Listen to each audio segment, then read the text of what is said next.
Hello दोस्तों, Teleprime course basic to advance course में आपका स्वागत है। आज हम लेवल 1 के सबसे अंतिम वीडियो के बारे में बात करेंगे, मॉडर्न रूल्स ऑफ अकाउंटिंग के बारे में। यानी कि आज का ये जो है 6वां वीडियो होने वाला है। अगर आपने पीछे की वीडियोस मिस कर दी है तो नीचे डिस्क्रिप्शन बॉक्स में उनका लिंक आपको मिल जाएगा। तो वीडियो शुरू करने से पहले बस आपसे इतनी सी गुजारिश है, वीडियो अच्छा लगेगा तो लाइक कर देना, साथ में चैनल को सब्सक्राइब और नोटिफिकेशन जरूर ऑन कर देना। हाँ दोस्तों, मेरा नाम है डागेश विश्वकर्मा और आप देख रहे हैं डागेश द एजुकेटर चैनल। तो शुरू करते हैं आज की इस वीडियो को। तो modern rules of accounting, modern approach, जहाँ पे हम डेबिट और क्रेडिट करना सीखेंगे। इससे पहले आपको जानना पड़ेगा कि भाई अकाउंट क्या होता है ना। तो किसी भी वस्तु, खर्च, आय या चीज से जुड़ी हुई फाइनेंशियल ट्रांजेक्शन को, रिकॉर्ड को ही हम अकाउंटिंग में अकाउंट कहते हैं। नहीं समझ में आया? आगे आपको जरूर समझ में आएगा। जैसे कि यहाँ पे अगर बिजनेस में किसी पर्टिकुलर चीज, जैसे कैश है, फर्नीचर है, सैलरी है, सेल्स है, राम श्याम, क्रेडिटर है, हमारे डेप्टर्स है, और भी बहुत प्रकार के चीज होते हैं, से जुड़े सभी ट्रांजेक्शन को एक ही जगह लिखे तो वही उसका क्या कहलाता है? अकाउंट कहलाता है। अगर आप वीडियो देख रहे हो तो आपको जो है कॉपी और पेन लेके इन सब पॉइंट को नोट डाउन करना पड़ेगा, ताकि आप जो है अकाउंटिंग जल्दी से जल्दी सीख पाएंगे, है ना। और उसके साथ साथ में जो है इन सभी का पीडीएफ जो है आपको जो है डिस्क्रिप्शन बॉक्स में दे दूंगा, नीचे जाकर आप उसको डाउनलोड कर सकते हैं, ताकि और अच्छे से आप इसको समझें। फिर से यहाँ पे हम समझते हैं कि जैसे कैश से जुड़े ट्रांजेक्शन को अगर हम एक ही जगह लिखते हैं, कि मेरे पास मान के चलो कैश है, और एग्जाम्पल के माध्यम से समझते देख सकते हैं आप। मैंने एग्जाम्पल यहाँ पे निकाल लिया है।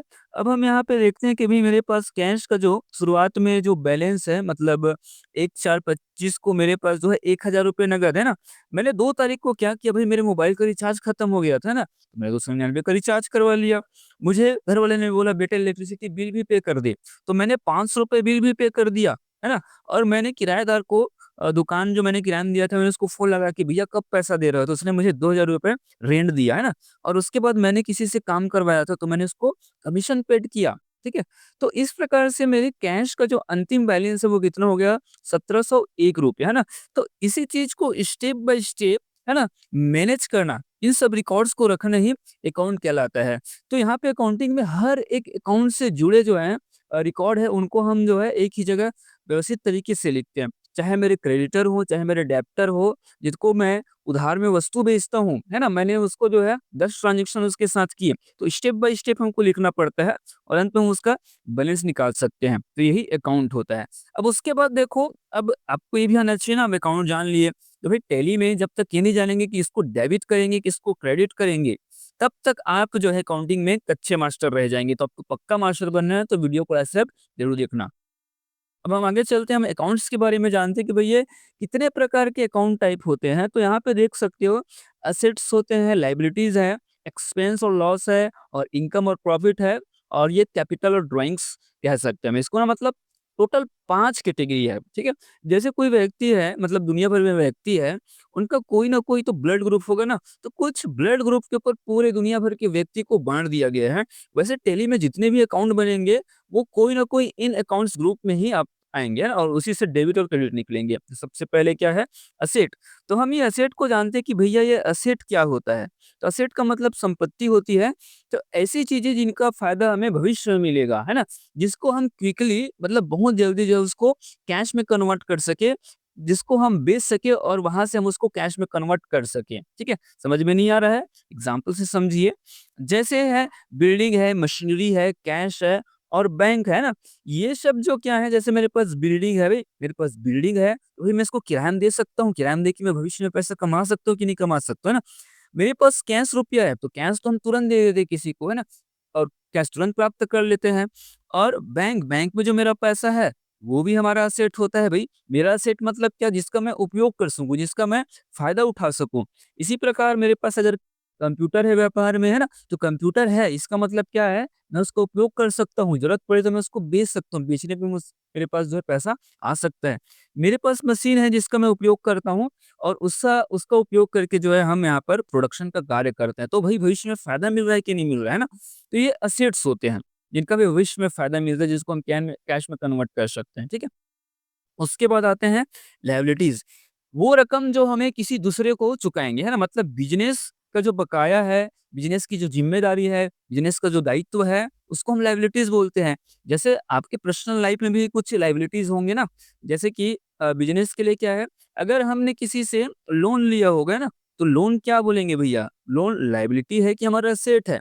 हमने लोन कहीं से लिया, तो लिया मतलब उसको वापस तो चुकाएँगे ना, मतलब वो क्या है, हमारी लायबिलिटी है। मैं भी बोलूँगा कि भई मैंने मान के चलो आपको ₹200 दिया, है ना? उधारी में, तो आप ₹200 मुझको रिटर्न करेंगे कि नहीं करेंगे? इंटरेस्ट रेट के साथ करेंगे ना, तो उसको हम लायबिलिटीज़ बोलते हैं। तो वैसे हमने किसी से लोन लिया है, किसी बैंक का दरवाज़ा खटखटाया, बोला भैया मुझको लोन दो, लोन दो, लोन दो, है ना? तो उसने मुझको लोन दिया, लेकिन लोन देंगे तो इंटरेस्ट के साथ ही हम उसको पेड करेंगे। और जो हमारे क्रेडिटर हैं, मतलब व्यवसाय के लेनदार हैं हमारे, है ना? जिससे हम उधार में वस्तु खरीदते हैं। तो भई मैंने मान के चलो मोहन से ₹5000 की वस्तु उधार में खरीदी, तो मोहन को मुझको उसको वापस रिटर्न करने पड़ेंगे, है ना? क्योंकि वो मेरी लायबिलिटी बन गई, व्यवसाय की लायबिलिटी बन गई। उसी प्रकार ड्यू बिल, वो बिल जो पेंडिंग में रहे, है ना? जैसे सैलरी मुझको मैं हर 10 तारीख को दे देता हूँ, 15 तारीख निकल गया, मैंने सैलरी पे नहीं किया, है ना? तो वहाँ पे एम्प्लॉयी चिल्लाएँगे कि भैया सैलरी कब दे रहे हो, सैलरी कब दे रहे हो? तो ये ड्यू हो गया, मतलब मुझे इसको चुकाना है, ये पेंडिंग रह गया है। तो ऐसे बहुत प्रकार के और भी ड्यू बिल्स होते हैं ना? उसके बाद हम बढ़ते हैं आगे एक्सपेंस और लॉसेस की ओर। ये क्या होता है? एक्सपेंस मतलब क्या होता है? खर्च। तो बिज़नेस चलाने के लिए किए गए खर्च, ठीक है? जैसे आप अपनी पर्सनल लाइफ़ में जो है आप खर्च करते होंगे, पेट्रोल का खर्च करते होंगे, डीज़ल का खर्च करते होंगे, मोबाइल रिचार्ज का खर्च करते होंगे ना? उसी प्रकार व्यवसाय के भी खर्च होते हैं। व्यवसाय जो है बिना खर्चों के नहीं चलता है ना? तो इसमें क्या-क्या खर्च होते हैं? तो ढेरों प्रकार के खर्च होते हैं। जैसे हम किसी एम्प्लॉयी को सैलरी देते हैं, ये क्या है भैया? ये जो है व्यवसाय का खर्च है। एम्प्लॉयी को हमने 1 महीने काम करवाया, 1 महीने काम करवाया, उसके बदले में हमने उसको पैसा दिया, ये क्या है? खर्च। और एसेट को भी बोलेंगे कि भई ये जो एसेट है, जैसे मैंने कोई मशीन खरीदा 10 लाख से, तो ये क्यों खर्च नहीं हो गया? वो पैसा तो हम दे रहे हैं ना, तो खर्च इसलिए नहीं, खर्च में काउंट इसलिए नहीं होगा क्योंकि उसका हम उपयोग कर रहे हैं ना, उसका हम उपयोग कर रहे हैं और चाहे तो हम उसको जो है बेच सकते हैं और पैसा कमा सकते हैं। लेकिन हमने सैलरी दे दिया तो एम्प्लॉयी को थोड़ी ना बेच सकते हैं, है कि नहीं? है ना?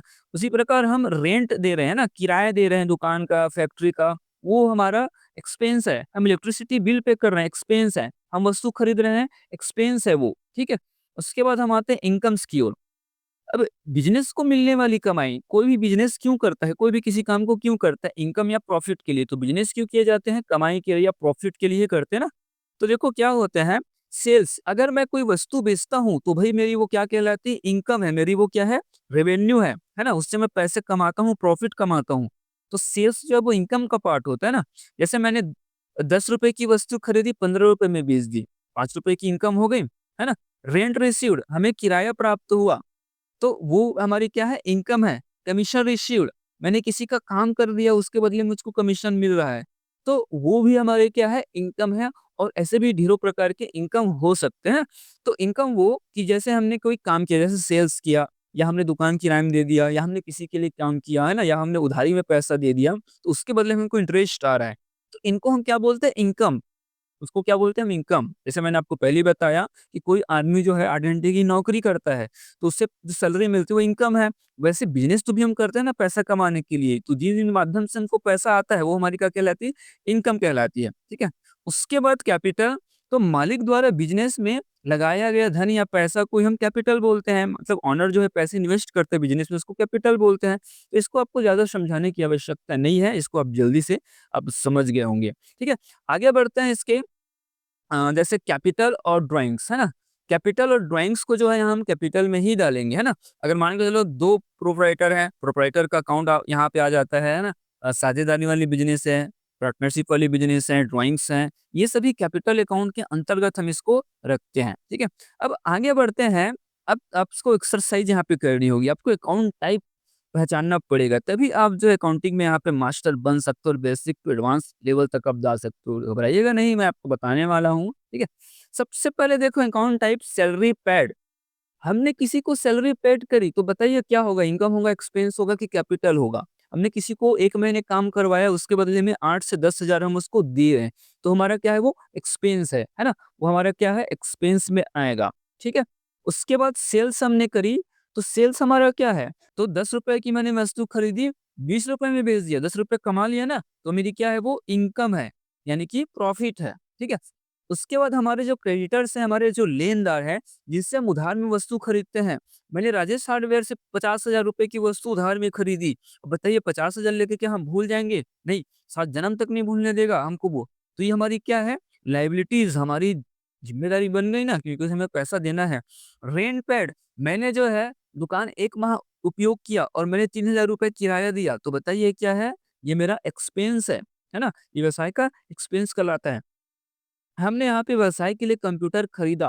अब कंप्यूटर खरीदा तो उसको हम उपयोग के लिए खरीद रहे हैं। तो उपयोग के लिए खरीद रहे हैं मतलब इसका लाभ भविष्य में मिलेगा, इसका मीन्स ये हमारी असेट्स है जिसको हम बेच भी सकते हैं आगे, है ना?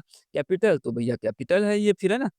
और रेंट रिसीव्ड, हमने किसी को दुकान किराए में दिया, उसके बदले हम 3,000 रुपए प्राप्त किए, तो क्या हुआ ये है? ये हमारे लिए रेंट है ना? उसी प्रकार कैश, तो कैश हमारा जो है एसेट होते हैं जिसका हम उपयोग करते हैं। उसी प्रकार हमारे पास लैपटॉप है, तो लैपटॉप भी हमारा जो है एसेट होता है। तो इसी प्रकार से आपको अकाउंट्स पहचानना है, ठीक है? और उसको एसेट, लायबिलिटीज़, एक्सपेंस, इनकम या कैपिटल, ये जो 5 कैटेगरी है अकाउंट टाइप, इसके भीतर ही सभी के सभी ट्रांज़ैक्शन और अकाउंट यहाँ पे आएँगे। अब मेन मुद्दे की बात करते हैं यहाँ पे, तो रूल्स ऑफ अकाउंटिंग या रूल्स ऑफ डेबिट क्रेडिट। अब यहाँ पे देखिए डीआर लिखा है, इसका मतलब डॉक्टर साहब नहीं है ना, डीआर मतलब डेबिट होते हैं जिसको शॉर्ट में डीआर लिखा जाता है, और सीआर मतलब होता है क्रेडिट, है ना? क्रेडिट को शॉर्ट में सीआर लिखा जाता है। सबसे पहले यहाँ पे देखेंगे अकाउंट टाइप की असेट्स और एक्सपेंसेस। क्या है? असेट्स और एक्सपेंसेस जब जब बढ़ेंगे, जब जब इंक्रीज होंगे, तो उसको करना पड़ेगा हमें क्या? डेबिट करना पड़ेगा। और असेट और एक्सपेंस जब जब मेरे असेट्स और जब जब मेरे खर्चे घटते हैं, यानी कि डिक्रीज होते हैं, तो उसको मुझको करना पड़ेगा, क्रेडिट करना पड़ेगा। ध्यान रखिएगा, असेट जब जब बढ़ते हैं और एक्सपेंस जब जब बढ़ा व्यापार का, तो उसको करना पड़ेगा डेबिट। और असेट जब जब घट रहा है, असेट जब जब और एक्सपेंस जब जब घट रहा है, तो उसको करना पड़ेगा क्रेडिट। उसके बाद जो है लायबिलिटीज, इनकम और कैपिटल, ये जब जब बढ़ेंगे, ध्यान रखिएगा, ये जब जब बढ़ेंगे तो इनको करना पड़ेगा क्रेडिट, और जब जब ये घटेंगे तो इनको करना पड़ेगा डेबिट। यानी कि लायबिलिटीज, इनकम और कैपिटल तीनों जब जब ये इंक्रीज होंगे तो उसको करना पड़ेगा क्रेडिट, और जब जब ये घटेंगे तो इसको करना पड़ेगा डेबिट। समझ में आपको बिल्कुल भी नहीं आ रहा होगा, जब तक आप क्वेश्चन नहीं करेंगे आपको बिल्कुल भी ये समझ में नहीं आएगा। तो आगे मैं क्वेश्चन भी आपको बताने वाला हूँ। तो सबसे पहले कि पहला प्रश्न हम लेते हैं, 40,000 कैश से कंप्यूटर खरीदा। हम आपको बिल्कुल यहाँ पे जो है एकदम बेसिक लेवल से सिखा रहे हो, बिल्कुल आम भाषा में सिखाते हैं। ये हमारी चैनल की खासियत है, और आप हिंदी और इंग्लिश दोनों में सीख सकते हो ना। तो यहाँ पे 40,000 कैश से कंप्यूटर खरीदा। अब देखो यहाँ पे एक ट्रांज़ैक्शन है जो कंपनी ने की हुई है। अब प्रत्येक ट्रांज़ैक्शन में आपको ये देखना है, कोई भी ट्रांज़ैक्शन मतलब अधिकतर 95% ट्रांज़ैक्शन जो होंगे या तो कैश या बैंक, मतलब आप पैसा कैसे दोगे? कैश से दोगे या बैंक के थ्रू दोगे या उधार करोगे, है ना? तो यहाँ पे स्पष्ट बोला गया है 40,000 पे कर दिया गया है ना? तो एक आपको देखना है कि आप पैसा दे कैसे रहे हो? तो कैश में दे रहे हैं ना, तो कैश अकाउंट आ जाएगा। दूसरा, उस पैसे का आपने किया क्या? है ना? तो उस पैसे का हमने क्या खरीदा? कंप्यूटर खरीदा। अब खरीदा मतलब परचेज़ भी आपके मन में आ रहा होगा, लेकिन परचेज़ हमारे लिए नहीं है। परचेज़ हम उसको बोलते हैं, जो हम बेचने के लिए वस्तु खरीदते हैं ना, वो परचेज़ कहलाता है। जबकि यहाँ पे हम जो है वस्तु खरीदे तो ज़रूर है, लेकिन उसका उपयोग करेंगे कंप्यूटर, तो हमारी ये असेट्स में आएँगे, इसलिए हम यहाँ पे परचेज़ नहीं बनाएँगे। हम केवल बनाएँगे यहाँ पे कैश अकाउंट और कंप्यूटर अकाउंट, इसके लिए हमें बनाना पड़ेगा। ठीक है, समझ में आया कि मैंने 2 अकाउंट यहाँ से कैसे निकाला। अब आप मुझको बताइए कैश क्या है? कैपिटल है, एसेट है, एक्सपेंस है, इनकम है, क्या है? लायबिलिटीज़ क्या है? ठीक है? तो पीछे आप जाके देख सकते हो, आप एक चीज़ को नोट डाउन करते जाइए तभी समझ में आएगा। तो कैश क्या है? कैश हमारे लिए एसेट है, और कंप्यूटर क्या है? कंप्यूटर भी हमारे लिए एसेट है। मतलब दोनों के दोनों एसेट हो गए, ठीक है? अब दोनों के दोनों जब एसेट हो रहे हैं, तो भई एक घट रहा है, एक बढ़ रहा है, कैसे घट और बढ़ रहा है? तो यहाँ पे देखिए, जो मेरा कैश रुपया है ना? जो मेरा कैश रुपया एसेट, और इसका नियम क्या बोलता है कि एसेट जब जब घटते हैं, है ना? एसेट जब जब घटते हैं, तो उसको करना पड़ेगा, क्रेडिट करना पड़ेगा, ठीक है? एसेट जब जब घटते हैं तो उसको करना पड़ेगा क्रेडिट। यानी कि मान के चलो मेरे पास 1 लाख थे, मैंने 40,000 पे कर दिए, तो बताइए मेरा कैश घटा कि बढ़ा? मेरा कैश घटा ना, तो घटने पे उसको किया जाता है क्रेडिट। जबकि जर्नल एंट्री मैंने आपको बताई थी टर्मिनोलॉजी ऑफ अकाउंटिंग में, अकाउंटिंग ऑफ टर्मिनोलॉजी में। तो इस वीडियो को आप ज़रूर देखिएगा, सारे के सारे वीडियो डिस्क्रिप्शन बॉक्स में आपको मिल जाएँगे, उससे आप बेहतर तरीके से और समझ पाएँगे इन सब चीज़ों को, है ना? कि एसेट्स क्या होते हैं ना? तो यहाँ पे दूसरा और हम यहाँ पे कंप्यूटर अकाउंट में आते हैं, तो कंप्यूटर हमने 40,000 से खरीदा, अब खरीद के उसके यहाँ थोड़ी ना छोड़ देंगे ना, हम अपने व्यवसाय में लाएँगे, व्यवसाय में लाने का मतलब मेरे एसेट बढ़ रहे हैं। ध्यान रखिएगा, अगर आपके पास कोई मान के चलो बाइक नहीं है ना, जैसे अभी आपने बाइक खरीदा, तो आपका जो है एसेट बढ़ा ना, है ना? बाइक बढ़ गया, एक बाइक आ गया मतलब बढ़ गया। वही कंप्यूटर हमारे पास था नहीं लेकिन हमने कंप्यूटर खरीदा, तो कंप्यूटर आया हमारे व्यापार में, मतलब ये एसेट हमारे बढ़े। तो जब-जब क्या? जब-जब एसेट बढ़ते हैं उसको करना पड़ेगा डेबिट। जो जर्नल एंट्री के हिसाब से हम लिखते हैं कंप्यूटर अकाउंट को डेबिट कर दिए कितने से? 40,000 रुपए से हमें कंप्यूटर अकाउंट को यहाँ पे हम डेबिट कर देते हैं ना। उसी प्रकार मैंने बोला कैश हमने पे किया हुआ है 40,000, तो कैश हमारा घट रहा है ना, तो घटने पे उसको किया जाता है क्रेडिट, और जर्नल एंट्री में आपको बता दूँ उसको टू करके लिखा जाता है। तो हम यहाँ पे लिखते हैं टू कैश अकाउंट क्रेडिट 40,000 रुपए से। ठीक है? पहला प्रश्न आपको ज़रूर समझ में आया होगा, नहीं समझ में आएगा तो आगे बढ़ते हैं। दूसरा प्रश्न हम यहाँ पे देखते हैं, दूसरा प्रश्न है 50,000 लोन लिया, ठीक है? अब लोन लेंगे तो या तो बैंक में पैसा मिलेगा या तो कैश मिलेगा, तो हम यहाँ पर अभी फ़िलहाल कैश में लेके चल रहे हैं। तो एक तरफ हम कैश अकाउंट ले लेते हैं, दूसरा हमने लोन लिया है ना भई, तो उसके लिए क्या अकाउंट बनाएँगे? तो देखो हम यहाँ पे बनाएँगे कैश अकाउंट और लोन अकाउंट, 2 बना दिए, समझ में आया मैंने कैसे बनाया? लोन लिया इसलिए क्या बना दिया? लोन अकाउंट, और उस लोन को नकद में लिया इसलिए बना लिया क्या? Cash account. अब हमको इसको अकाउंट टाइप फाइंड करना है कि भैया कौन सा अकाउंट है। तो कैश अभी-अभी मैंने आपको बताया कौन सा अकाउंट है, एसेट है। और लोन क्या है? भई लोन मेरे लिए लायबिलिटी है, लोन मेरे लिए ज़िम्मेदारी है। भई मैं किसी से 1 लाख का लोन लेता हूँ, तो मेरी क्या कहलाएगी? लायबिलिटी कहलाएगी ना, मुझे उसको पैसे पे करने, इंस्टॉलमेंट पे करना है, उसका पूरा 1 लाख पे करना है विथ इंटरेस्ट रेट के साथ मुझको पे करना है। तो जब मैं पे करता हूँ बाहर वाले को, तो उसको क्या बोलते हैं? लायबिलिटी बोलते हैं।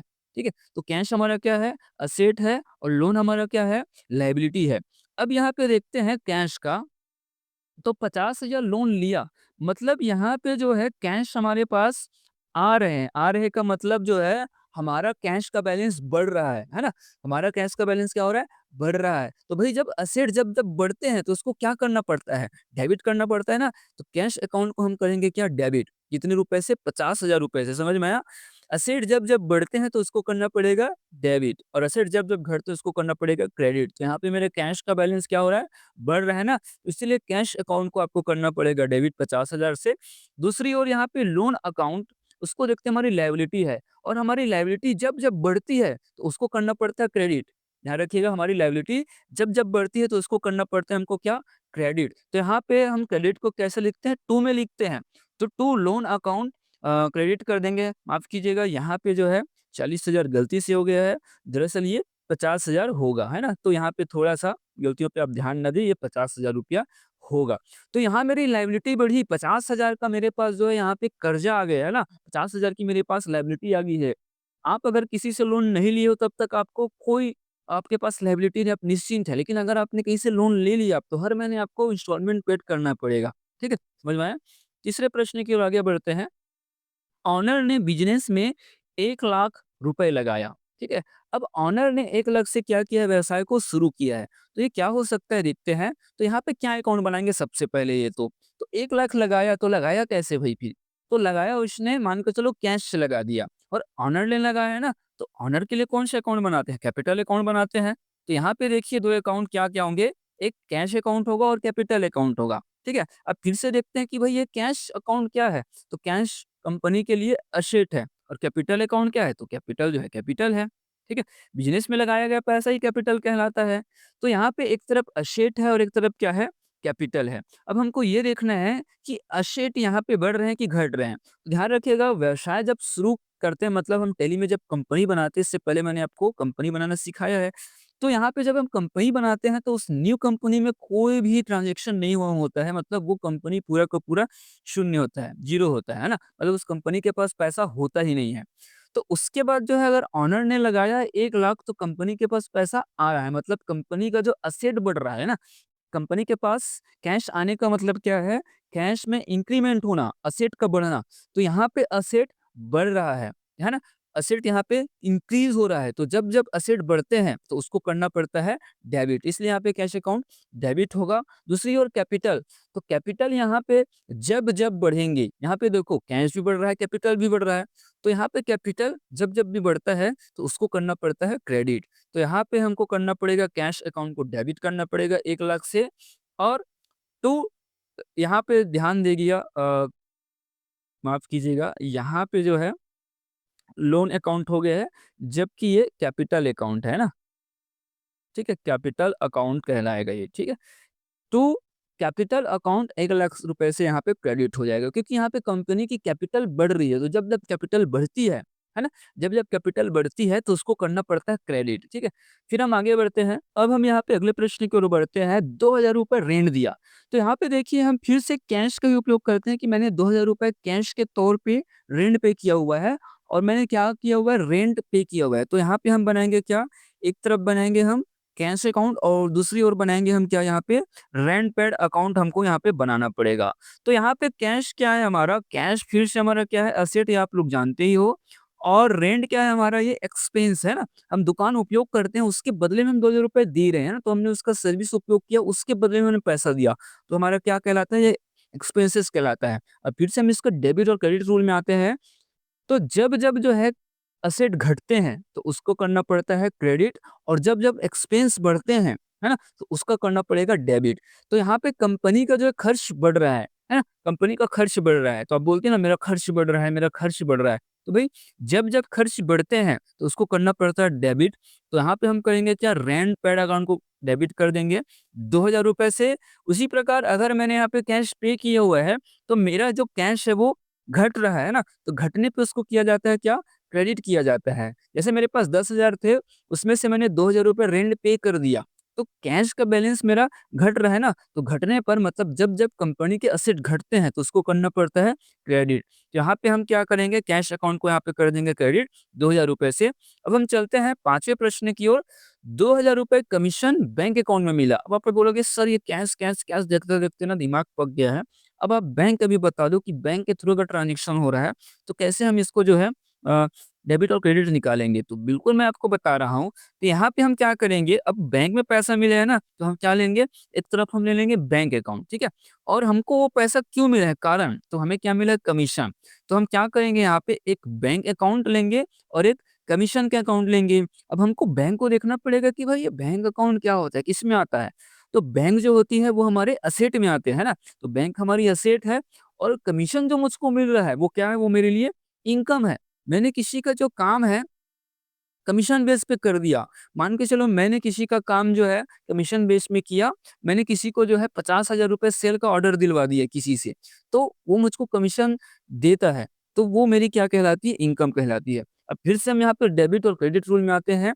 तो जब जब कंपनी के एसेट बढ़ते हैं तो उसको करना पड़ता है डेबिट। तो हाँ, बैंक अकाउंट में पैसा आ रहा है, आने का मतलब बैंक अकाउंट का पैसा बढ़ रहा है, ठीक है, बैंक अकाउंट में पैसा बढ़ रहा है।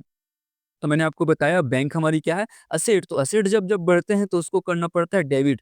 तो यहाँ पे हम कर देंगे बैंक अकाउंट को डेबिट कर देंगे 2,000 रुपए से। दूसरी ओर कमीशन क्या है, कमीशन हमारी इनकम है, और जब जब हमारी इनकम भी बढ़ती है ना, जब जब हमारी इनकम बढ़ती है तो उसको करना पड़ता है क्रेडिट। तो यहाँ पे हम लिखेंगे टू कमीशन अकाउंट क्रेडिट कर देंगे 2,000 रुपए से, है ना। उम्मीद करता हूँ आपको जो है 1 से 5 तक क्वेश्चन किए होंगे तो आपको समझ में आएगा डेबिट और क्रेडिट। लेकिन फिर भी आपके लिए जो है इसको 100% समझने के लिए मैं आपको कुछ एक्सरसाइज दे रहा हूँ, लेट्स सी योर टर्न।